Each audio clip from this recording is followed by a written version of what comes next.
To succeed in our manhood journey and build what we learn into our life, we must discover and internalize godly standards. You see, when we establish these self-imposed guidelines with godly self-discipline, well, point A, we will focus our energy on what truly matters. I have a group of friends who we meet with every single week, and we encourage each other in prayer. We support each other. We open the Word. We have worship together. And it's just coming together as a band of brothers.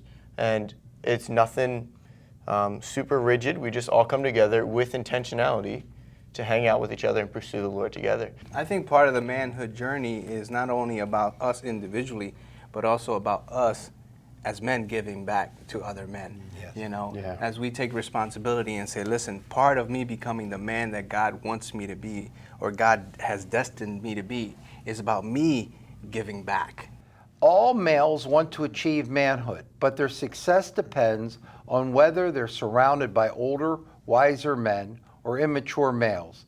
Manhood cannot be taken, it must be given and acknowledged by an elder.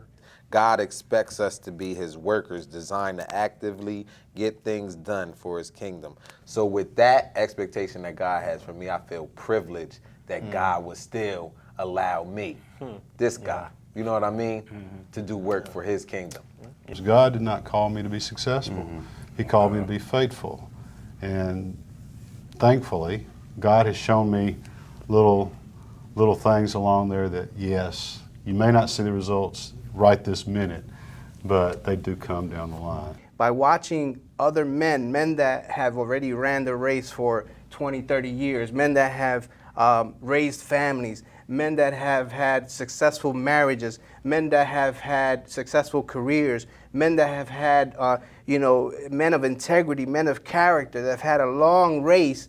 You know, by us watching that, it impacts us tremendously because that's how we learn. Being a representative of Christ, you know, I look at it as I'm probably going to be the closest thing that some people see to Jesus. And if I fail in communicating with them, loving them, having compassion for them, having understanding for them, just being willing to spend a little time with them, then they probably won't see Jesus. There's a lot of potential in us. There's a lot of abilities that we can offer to our current generation that other men will help us discover that. Some of us have gone through some tough times by our own choices, by our circumstances, but our value to God and to those we love, it does not change. When we don't fully develop our body, mind, or spirit, we become vulnerable to life's hardships.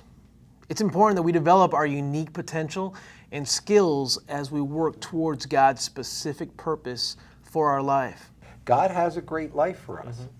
And we need to kind of keep our focus on the great life God has for us. It doesn't mean everything goes okay, but God has a great life for us. And we should approach that day as I wonder how God's going to intervene today in my life so that it's absolutely miraculous, fantastic, and draws me closer to Him.